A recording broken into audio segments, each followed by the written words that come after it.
Empiezo por un ejemplo. Supongamos un barbero que obedece a la siguiente regla. Este barbero les afeita la barba a todas las personas de su pueblo que no se afeitan a sí mismas. Y la pregunta es, ¿este barbero se afeita a sí mismo? Y hay un problema ahí, porque si él está incluido en la lista de los que se afeitan a sí mismos, entonces, según su regla, no tiene que afeitarse a sí mismo. Pero entonces, si pasa a ser uno más de los que no se afeitan a sí mismos, debería afeitarse. Pero si se afeita, no debería afeitarse. Pero si no se afeita, debería afeitarse. Y así hasta el infinito, en un círculo o loop. Se cayó el sistema. Esta es una paradoja central para la filosofía, pero tiene implicancias importantísimas para la psicología, la epistemología y muchas otras disciplinas. Yo voy a contarles en qué consiste esta paradoja, cómo se produce y voy a explicarles por qué es tan importante. Pero primero déjenme darles un par de ejemplos más. Lo conté con barberos, pero es fácil pensar en otros casos. Una aplicación para celular que bloquea todas las aplicaciones que no se bloquean a sí mismas. Esta aplicación ¿debe bloquearse a sí misma? Es lo mismo. Si no se bloquea a sí misma, pues debería bloquearse. Pero si se bloquea, no debería bloquearse. Un libro que menciona a todos los libros que no se mencionan a sí mismos. ¿Debería mencionarse a sí mismo? Si se menciona, no debería mencionarse. Pero entonces, si no se menciona, debería mencionarse. Para explicar esta paradoja tenemos que dar un rodeo hablando de otros temas, principalmente sobre teoría de conjuntos. Pero para llegar a la teoría de conjuntos, primero voy a hablar sobre los números. ¿Qué es un número? Tomemos por ejemplo el número 9. Sabemos muchas cosas sobre el número 9. Sabemos que es un número impar, sabemos que la raíz cuadrada de 9 es 3. No estoy hablando de 9 bananas, ni de encontrarme con un amigo a las 9, ni de la representación escrita del 9 con un numeral arábigo o con números romanos. Estoy hablando de la idea del número 9. Estoy hablando de un concepto. El número 9, como puro número, es algo que nadie vio y nadie tocó jamás. Porque los números son conceptos, son objetos de conocimiento que se dan en un plano ideal, no en el plano sensible. Y por eso los números, como objetos ideales, ya le interesaban a los primeros filósofos, a Pitágoras, a Platón. Es un concepto, el concepto de 9, no es algo tangible, no se puede ver ni tocar y sin embargo sabemos cosas sobre él. Y además el 9 y todos los otros números son esenciales para la ciencia, la tecnología, el dinero, la fecha de tu cumpleaños, la cantidad de repeticiones que haces de un ejercicio en el gimnasio y la vida humana en general. En este canal yo hice varios videos sobre Immanuel Kant, un filósofo alemán o prusiano del siglo XVIII, de los más importantes de la tradición occidental. Algunos dicen que es el más importante, otros lo van a poner como mínimo en el top 5.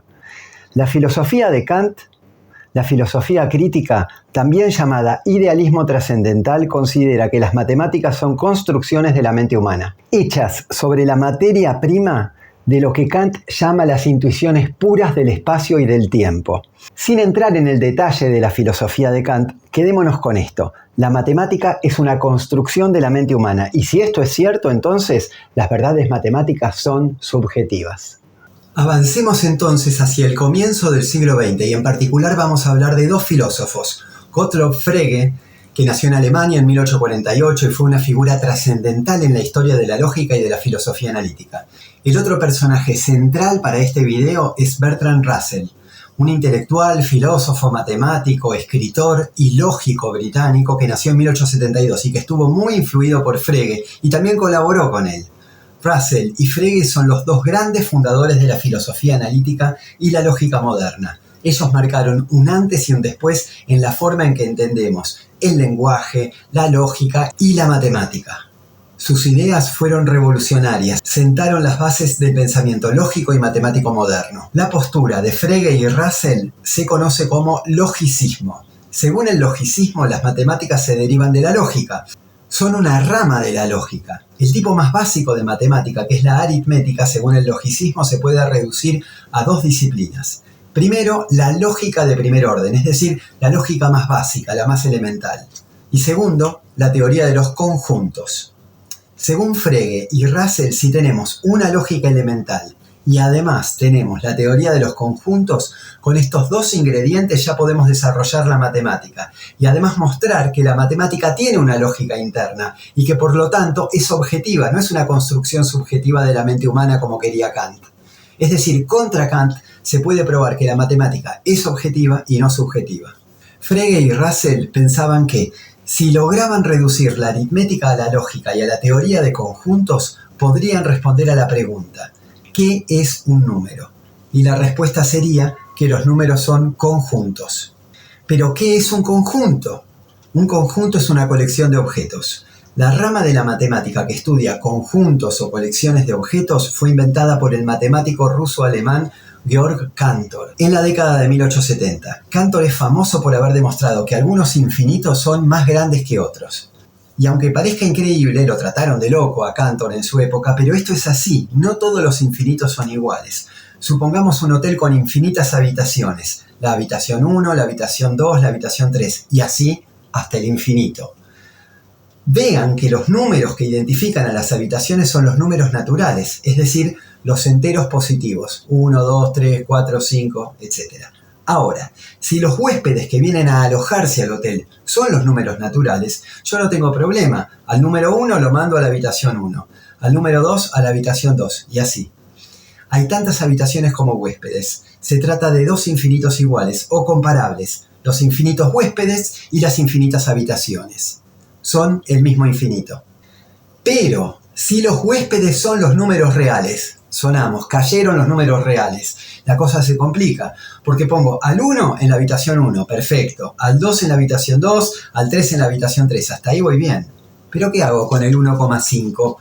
¿Qué hago con el 1,3333? ¿Qué hago con el 1,235? ¿Qué hago con el menos 8? Solo entre el 1 y el 2 tengo infinitos números reales que no tienen habitación. O sea que, si pongo a cada número entero en cada habitación, ocupo todas las habitaciones y me quedan infinitos huéspedes, como por ejemplo el 200,38, sin habitación donde alojarse, protestando en la recepción del hotel. En otros términos, el infinito de los números reales es muchísimo más grande que el infinito de los números naturales. Para probar su teoría de los tipos de infinito, Georg Cantor tuvo que inventar la teoría de conjuntos. Un conjunto es una colección de objetos, como, por ejemplo, el conjunto de estas 8 hojas que tengo acá. El conjunto de estas hojas contiene 8 elementos. Pero los objetos de un conjunto no necesitan estar reunidos en el espacio y el tiempo, como estas hojas, para ser un conjunto. Por un lado podríamos tener el conjunto de estas 8 hojas, pero también podríamos tener el conjunto de todas las personas que leen novelas de vampiros. Es un conjunto de personas que están repartidas por todo el mundo y tal vez están repartidas a lo largo del tiempo también. Además, los objetos de un conjunto no necesitan tener ninguna relación entre ellos. Otro conjunto podría estar integrado por Julieta Venegas, que es una cantante mexicana, y los botes salvavidas del Titanic. Estas cosas no tienen nada que ver entre sí, creo, pero tenemos un conjunto con esos elementos, la señorita Venegas y los botes del Titanic. Cualquier cosa a la que podamos referirnos, cualquier cosa que podamos imaginar, puede estar en un conjunto. Podríamos tener un conjunto formado por Julián Álvarez, que es un jugador profesional de fútbol, Bob Esponja, que es un personaje ficticio, y los calcetines que tengo puestos en este momento. Este conjunto contiene esos 3 objetos. 2 de ellos existen, Julián Álvarez y mis calcetines, y otro no existe, Bob Esponja. De hecho, los conjuntos pueden incluso incluir objetos que no se pueden imaginar. Podemos incluso postular el conjunto de todos los objetos que no se pueden imaginar. Este también es un conjunto y contiene muchos miembros, quizás un número infinito de miembros, todas las cosas que no se pueden imaginar. Ahora, veamos el ejemplo del conjunto de los colores primarios. En la teoría de los conjuntos lo puedo escribir así. Estas llaves indican que se trata de una colección de objetos. Todo lo que está enumerado dentro de las llaves está en el conjunto. En esta forma de notación, para identificar a un conjunto por escrito, tendríamos que escribir todas las cosas que están en ese conjunto. Pero eso la verdad es que es muy incómodo si se trata de un conjunto grande, ¿no? Es escribir adentro de esas llaves una cantidad enorme de miembros. Además, pensemos, por ejemplo, el conjunto de todos los pelirrojos. Ni siquiera sabemos los nombres de todos los pelirrojos que viven, vivieron o vivirán. O pensemos en el conjunto de todos los granos de arena que hay en el mundo, ni siquiera tenemos cómo identificarlos. Entonces, mejor vamos a usar otra notación, que se lee de la siguiente manera. El conjunto de todas las X, tales que X es pelirrojo, o X es un grano de arena. Cuando digo la cantidad de pelirrojos en el mundo es enorme, o la población de Paraguay es de casi 7 millones de personas, o los problemas que enfrento en mi vida son demasiados, en todos estos casos estoy hablando de conjuntos, del conjunto de habitantes de Paraguay, el conjunto de pelirrojos o el conjunto de mis problemas. Estoy hablando del conjunto y no de las entidades individuales. Es decir, que aunque los pelirrojos vivan en distintos lugares del mundo, en distintas épocas, yo puedo hablar del conjunto de los pelirrojos como si fueran una entidad, como una unidad. Y decir, por ejemplo, son muchos, no sé los nombres. En 1901, trabajando sobre la teoría de conjuntos, el filósofo y matemático inglés Bertrand Russell descubrió un problema, una paradoja. Esa paradoja tiene grandes implicancias para la matemática, la ciencia, la psicología y la epistemología. Para explicar esta paradoja yo voy a dar un pequeño rodeo por la teoría de conjuntos. Ténganme un poquito de paciencia.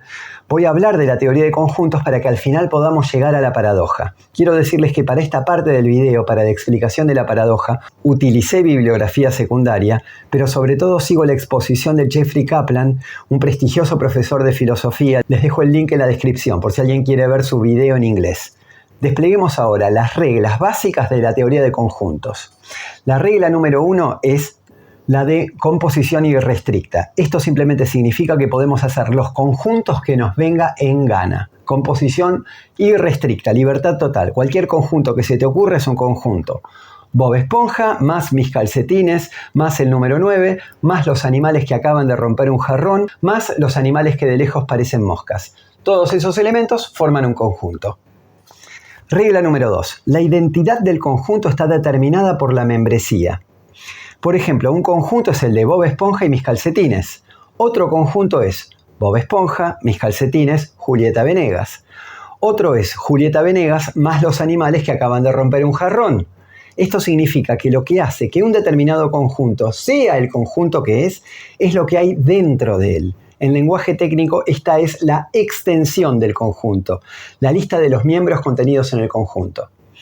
Regla número 3. El orden de los elementos de un conjunto no importa. Si tengo por un lado el conjunto de Patricio y Bob Esponja y por otro lado el conjunto de Bob Esponja y Patricio, la verdad, los dos conjuntos son el mismo conjunto. Porque el orden en que coloquemos a los elementos no tiene ninguna importancia. Esta regla es una consecuencia de la regla número 2, que dice que la identidad del conjunto está determinada por la membresía. Lo único que importa es qué elementos son miembros del conjunto, no importa el orden. Regla número 4. Las repeticiones no cambian nada. Un conjunto que contenga a Bob Esponja, Patricio y Bob Esponja es el mismo conjunto del que estábamos hablando hace un ratito, que solamente tenía a Patricio y a Bob Esponja. Si se repite un miembro, no cambia el conjunto porque la identidad del conjunto está determinada por la membresía, como vimos en la regla número 2. Regla número 5. La descripción de los elementos de un conjunto no importa. Si digo el conjunto de Bob Esponja y Patricio, o digo el conjunto de Bob Esponja y la estrella de mar, que es el mejor amigo de Bob Esponja y que es rosa, creo, en ambos casos se trata del mismo conjunto. Regla número 6. La unión de dos o más conjuntos es un conjunto. Esta regla significa que tomamos dos conjuntos, como el conjunto de todos los pelirrojos y el conjunto de todos los calvos, los combinamos y tenemos el conjunto de los pelirrojos y los calvos. Esta regla también proviene de la regla 1 porque nos decía la regla 1 que podemos hacer cualquier conjunto que nos venga en gana. Regla número 7. Cualquier subconjunto es un conjunto. Un subconjunto se construye separando algunos elementos de un conjunto principal. Y esto también viene de la regla 1 que dice que se puede hacer cualquier conjunto que uno quiera. Regla número 8. Un conjunto puede tener un solo miembro. Por ejemplo, el conjunto de Bob Esponja. Es un conjunto. Esto se llama conjunto unitario. No hay que confundir a Bob Esponja, el personaje, con el conjunto unitario que incluye únicamente a Bob Esponja. Bob Esponja es un personaje de ficción, es amigo de Patricio, es muy gracioso. El conjunto unitario no tiene ninguna de estas características. Es solamente un conjunto que incluye a Bob Esponja, pero no es el mismo Bob Esponja. Esta regla también se deriva de la regla número 1, que nos decía que podemos hacer cualquier conjunto que tengamos ganas de hacer, por lo tanto también podemos hacer conjuntos que tengan un solo miembro. Regla número 9. Un conjunto puede no tener miembros. Este conjunto se llama conjunto vacío. Quizás lo vieron algunos en el secundario. Se puede escribir poniendo las llaves sin nada adentro, o también se lo representa con un 0 tachado. El hecho de que pueda existir el conjunto vacío, adivinen qué, también viene de la regla número 1, deriva de ahí, la composición irrestricta. Si podés crear realmente el conjunto que se te cante, va a estar incluido un conjunto que no contenga nada. Pero recordemos que según la regla número 2, la identidad del conjunto está determinada por la membresía, entonces podemos decir que hay solamente un conjunto vacío. Si tenemos dos conjuntos y ambos están vacíos, la verdad son el mismo conjunto, chicos, no son dos distintos. Son el conjunto vacío o nulo. El conjunto está determinado por la membresía, por lo tanto puede existir un único conjunto vacío. Regla número 10. Existen los conjuntos de conjuntos. Esto también se desprende de la regla número 1. Si uno puede hacer un conjunto con cualquier cosa que se le ocurra, bueno, también puede hacer un conjunto de conjuntos. Por ejemplo, el conjunto de todos los conjuntos unimembres. O sea, el conjunto de todos los conjuntos de un solo elemento. Ahí va a entrar el conjunto que incluye únicamente a Bob Esponja, el conjunto que incluye únicamente a Patricio, el conjunto que está formado solamente por el Papa Francisco, el conjunto que incluye solamente al número 9, el que incluye solamente a mis calcetines. Ojo, este conjunto no incluye al Papa Francisco, no incluye al número 9, sino que estamos hablando de un conjunto que incluye al conjunto que solamente incluye al Papa Francisco, y al conjunto que solamente incluye el número 9, y al conjunto que solamente incluye a la señorita Venegas, y así. No es lo mismo, no incluye entidades, es un conjunto que incluye conjuntos que incluyen solo una entidad. También podemos crear al conjunto de todos los conjuntos, es decir, el conjunto de todas las X tales que X es un conjunto. Y así respondieron Frege y Russell a la pregunta que planteamos antes. La pregunta era, ¿qué es un número? Y ellos respondieron que el número 1 es el conjunto de todos los conjuntos unimembres, el conjunto de todos los conjuntos con un único miembro. Y el número 2 es el conjunto de todos los conjuntos de 2 miembros. Y el 3, el conjunto de todos los conjuntos de 3 miembros, lo mismo para el 4, el 5 y así hasta el infinito. Vayamos a la regla número 11. Ahora sí, esta es la regla que hace explotar todo, se viene el estallido. Los conjuntos pueden contenerse a sí mismos. Esto también proviene de la regla número 1. Puedo meter en un conjunto a cualquier cosa que me pueda imaginar. Por lo tanto, puedo meter al conjunto adentro de sí mismo. Esto en la realidad no lo puedo hacer. No puedo meter a una caja adentro de sí misma. Pero en la teoría de conjuntos sí puedo meter a un conjunto adentro de sí mismo. Había un dibujito de la Pantera Rosa donde había una aspiradora que aspiraba todo, una vacuum cleaner, ¿no? Una aspiradora aspiraba todo hasta que al final se aspiraba a sí misma. Bueno, en el mundo físico esto es imposible, pero en el mundo de los conjuntos, un conjunto puede tenerse a sí mismo entre sus elementos, entre sus miembros. Ya se viene el bolonqui. Entonces, puedo armar, por ejemplo, un conjunto que incluya a Bob Esponja, al número 9 y a sí mismo. Consideremos, por ejemplo, el conjunto de los pelirrojos. Me puedo preguntar, ¿ese conjunto se contiene a sí mismo? No, porque ese conjunto no es un pelirrojo. Es un conjunto y contiene a todas las X tales que X es pelirrojo. Así que no se contiene a sí mismo. ¿Qué pasa con el conjunto de todos los conjuntos? El conjunto de todas las X tales que X es un conjunto. ¿Ese conjunto se contiene a sí mismo? Sí. Ese conjunto contiene a todos los conjuntos y él mismo es uno de los conjuntos, por lo que ese conjunto se contiene a sí mismo. Metimos a la caja adentro de la caja. El conjunto de todas las cosas en las que estoy pensando.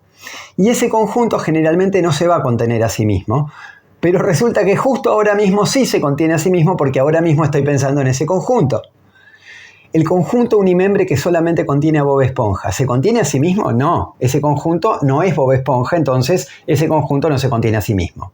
El conjunto de todos los conjuntos unitarios, es decir, de todos los conjuntos unimembres con un solo elemento, ¿se contiene a sí mismo? No, Porque hay muchísimos, quizás infinitos conjuntos unitarios, por lo que el conjunto de todos los conjuntos unitarios tiene muchos miembros.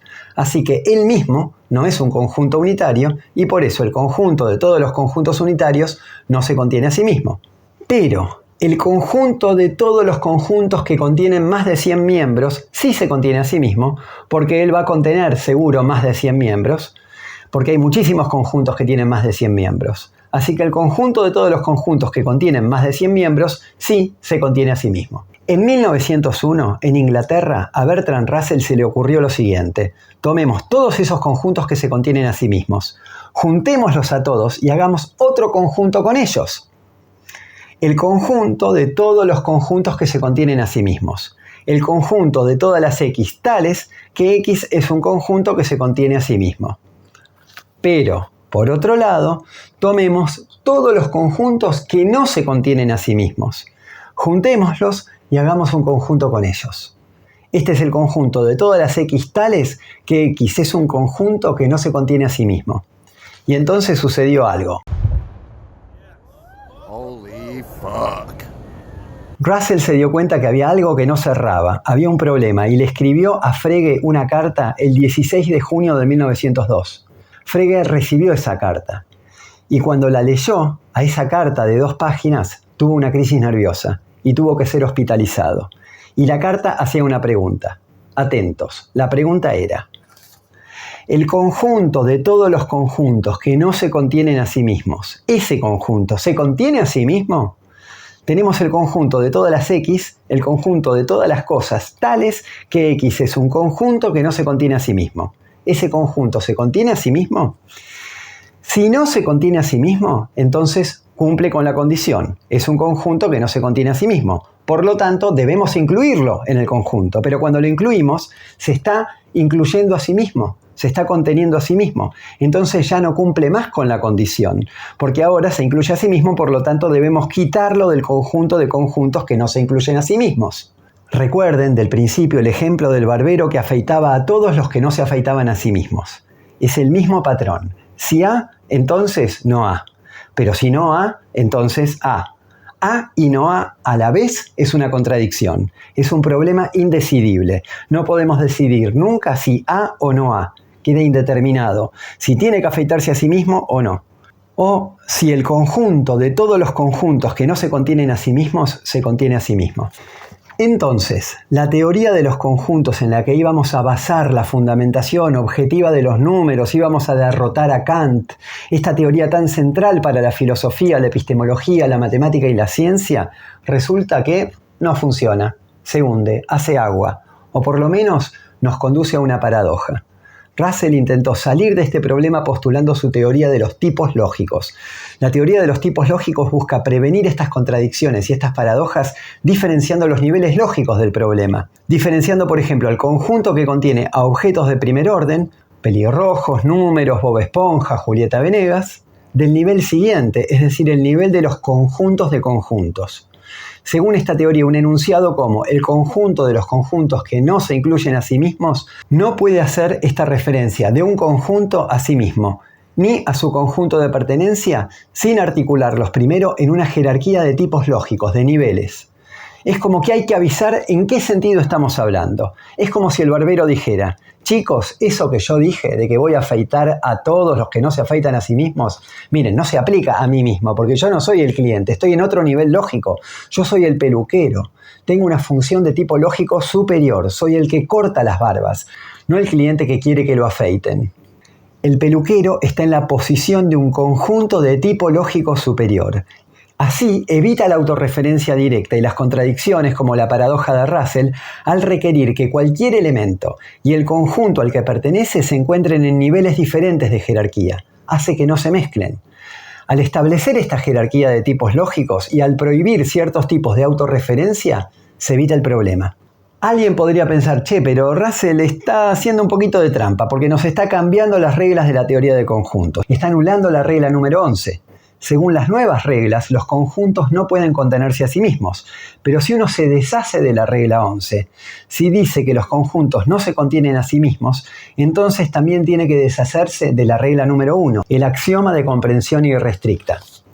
Lo que dice Jeffrey Kaplan, el filósofo que cité antes, pero también sostienen otros autores, es que las reglas no se deberían cambiar tan a la ligera, porque las reglas de la teoría de conjuntos no son reglas inventadas, son reglas estables que organizan el lenguaje humano, nada menos, y dentro del lenguaje estructuran un tipo de acción lingüística a la que llamamos predicación. Tomemos la frase, Bob es una esponja. Desde el punto de vista gramatical, esta frase tiene dos partes esenciales. Tiene una primera parte, Bob, que es el sujeto de la oración. Y tiene esta segunda parte, es una esponja, que es el predicado. El sujeto es de lo que se trata la oración, y la oración es sobre Bob.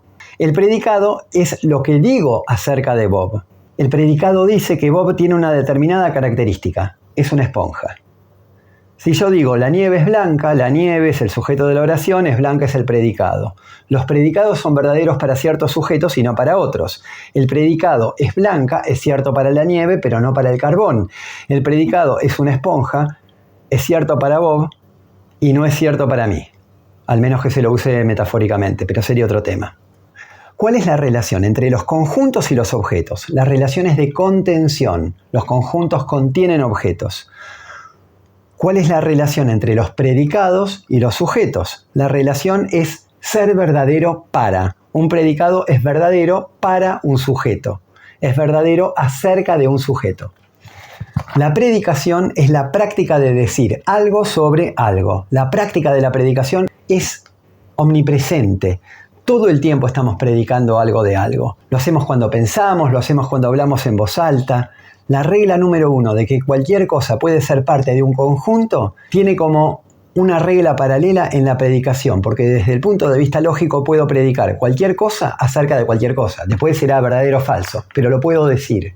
La regla número 10, que vimos antes para los conjuntos, la podemos convertir ahora en una regla de la predicación.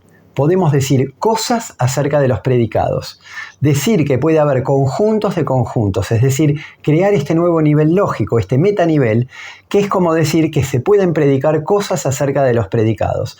Es también un metanivel lingüístico. Si digo, por ejemplo, la expresión es una esponja, no se entiende, o si digo, la frase es una esponja, suena graciosa. Estoy predicando algo sobre el predicado es una esponja. Los predicados pueden ser verdaderos acerca de sí mismos, del mismo modo que los conjuntos pueden contenerse a sí mismos. Consideremos, por ejemplo, la frase, ¿es un gato? Es un gato. ¿Es cierta esta frase? No, porque es un gato es un predicado. Es un gato, como frase, no tiene cola, no tiene pelos. La frase, ¿es un gato? No es un gato. Pero ¿qué pasa con esta? ¿Es un predicado? Es un predicado. Ahí sí es verdad. La serie de palabras es un predicado, es un predicado. Y en este caso el predicado es un predicado, es verdadero acerca de sí mismo, se aplica a sí mismo. Dice de sí mismo que es un predicado y tiene razón. ¿Se acuerdan de que la regla número 11 era que los conjuntos pueden contenerse a sí mismos? ¿Cómo quedaría esto traducido a predicados? La regla número 11 de los predicados sería: los predicados pueden ser verdaderos acerca de sí mismos. Algunos predicados, por supuesto, no son verdaderos acerca de sí mismos. El predicado es una esponja, no es él mismo una esponja. El predicado no tiene poros, no es una esponja. Pero si ahora digo, es una esponja, es un predicado. Eso es verdadero. Y si digo, es un predicado, también es verdadero, porque estoy predicando de algo, de una serie de palabras, que esa serie de palabras es un predicado. Entonces la frase es un predicado se aplica a sí misma, es cierta acerca de sí misma. Si yo digo, está escrito en español, está escrito en español. También sería otro predicado que es verdadero acerca de sí mismo. Si digo, tiene 4 palabras, tiene 4 palabras. Es verdadero acerca de sí mismo. Ahora, intentemos hacer un predicado que sea verdadero para todos los predicados que son verdaderos acerca de sí mismos. Y este predicado es verdadero acerca de sí mismo. Es verdadero acerca de sí mismo es cierto para todos los predicados que son verdaderos acerca de sí mismos. Pero ¿qué pasaría si intentáramos hacer un predicado que fuera verdadero para todos los predicados que no son verdaderos acerca de sí mismos? Ese predicado sería, no es verdadero acerca de sí mismo. Y ahí, chau, se cayó el sistema de nuevo, explotó todo, porque se volvió a generar la paradoja. No idéntica, pero casi la misma. El predicado no es verdadero acerca de sí mismo. ¿Es verdadero acerca de sí mismo? Si es verdadero acerca de sí mismo, entonces, ¿qué dice acerca de sí mismo? Dice que no es verdadero acerca de sí mismo. Si este predicado es verdadero acerca de sí mismo, entonces no es verdadero acerca de sí mismo. Si lo es, entonces no lo es. ¿Y qué pasa con la alternativa? Si este predicado no es verdadero acerca de sí mismo, entonces cumple la condición fijada por el predicado y entonces vuelve a ser verdadero acerca de sí mismo. Si no lo es, entonces lo es. El predicado es a la vez verdadero y falso y por eso es una contradicción. Y esta no es una paradoja de la que podamos escapar declarando que no existe la regla número 11. Este es el punto de Jeffrey Kaplan. No se puede escapar de la paradoja. El intento de Russell de escapar de la paradoja por medio de especificar el tipo lógico fracasó. No podemos simplemente declarar que los predicados no pueden ser verdaderos acerca de sí mismos, porque sí pueden, porque el lenguaje funciona así, porque la predicación es recursiva, es decir, se puede aplicar a sí misma. Si la regla 11 vale, no podemos escapar de la paradoja. Estamos fritos. Las paradojas han jugado un papel crucial en la historia de la filosofía. Han desafiado nuestras intuiciones, han forzado una revisión de los fundamentos lógicos, ontológicos y epistemológicos sobre los que construimos nuestras teorías. Entre las paradojas más famosas está la de Aquiles y la tortuga, según la cual, aunque Aquiles sea más rápido que la tortuga, nunca la puede alcanzar. Es para otro video porque tiene que ver con otras cuestiones. Está la paradoja del mentiroso, atribuida a Eubulides de Mileto, que consiste en afirmar «estoy mintiendo». Si la afirmación es verdadera, entonces el hablante está mintiendo, lo que haría a la afirmación falsa. Y si es falsa, está diciendo la verdad, pero entonces no está mintiendo. Fíjense que la paradoja del mentiroso sí tiene mucho que ver con la de Russell, porque lleva el mismo tipo de círculo vicioso, de loop, de ciclo infinito entre dos contrarios, dos proposiciones que se contradicen entre sí y a la vez se implican mutuamente. Y al igual que en el caso de Russell, solamente se puede salir de la paradoja diferenciando tipos lógicos, diciendo, che, la afirmación de que estoy mintiendo no se refiere a sí misma. Ahora, cuando estoy mintiendo, hago una excepción, pido, ahora estoy diciendo la verdad. Allá por el siglo V a.C., Corax le había enseñado a Tisias el arte de la retórica, el arte de hablar bien en público, y esto servía para ganar juicios. Y Corax le dijo a Tisias, yo te garantizo que el primer juicio que vos hagas lo vas a ganar. Y si perdés el primer juicio que hagas, yo te voy a devolver toda la plata que me pagaste por las lecciones. Tisias termina sus estudios, ya sabe muchísimo de retórica y cuando se recibe, ¿qué hace? Le hace juicio a Corax, a su maestro. Entonces Tisias dice, me tenés que pagar, Corax, me tenés que devolver el dinero. ¿Por qué? Si te gano el juicio, vos perdés, por lo tanto me tenés que devolver el dinero. Pero si pierdo el juicio, resulta que perdí el primer juicio, lo cual está especificado en nuestro contrato, por lo tanto me tenés que devolver el dinero. Y Corax, por supuesto, le dice, no, Tisias, pichón, es exactamente al revés. Si yo te gano el juicio, vos me tenés que pagar. Y si vos me lo ganás a mí, bueno, la verdad es que se cumplió la condición, vos me ganaste, por lo tanto no te tengo que devolver nada porque ganaste tu primer juicio. A mí me gusta este ejemplo porque muestra el carácter dialéctico, es decir, que en la práctica adversarial del derecho, la práctica más fundamental y más inicial en la historia de Occidente, ya surge este enfrentamiento entre dos posiciones que se excluyen y a la vez se implican entre sí. Esto está en el origen de la dialéctica, es súper interesante. También preparando este tema pensaba en Gregory Bateson, un gran antropólogo, filósofo y psicoterapeuta del siglo XX, que formuló la teoría del doble vínculo, que decía que estas paradojas están encarnadas, no son cosas de los libros, viven en la realidad. A veces el doble vínculo no implica exactamente este tipo de paradoja irresoluble. El doble vínculo puede estar en un padre que le dice a un hijo, yo siempre voy a estar para protegerte, mi hijo. Y lo dice con un tono de voz medio amenazante. Entonces, si el hijo se aleja del padre, se sentirá culpable por abandonar a un padre protector, y si se queda cerca de ese padre amenazante, va a quedarse en una situación de sometimiento. Bateson dice que este tipo de doble vínculo incluso puede generar esquizofrenia. A veces dice la tensión está en la diferencia entre lo que decimos digitalmente, es decir, con palabras, y el lenguaje analógico de la entonación de voz y de los gestos. Pero hay un caso más interesante de doble vínculo, y es cuando un padre directamente le dice a un hijo, vos sos un sometido, tendrías que independizarte de alguna vez, deberías rebelarte. Si el hijo se rebela, le está haciendo caso al papá, por lo tanto no se está rebelando. Pero si no se rebela, queda una vez más sometido a ese padre. Es enloquecedor, ¿no? Un mensaje de este tipo es enloquecedor. Y ahí creo que vemos el valor psicológico que tiene esta teoría del doble vínculo y cómo engancha con las paradojas de la lógica, como la de Russell.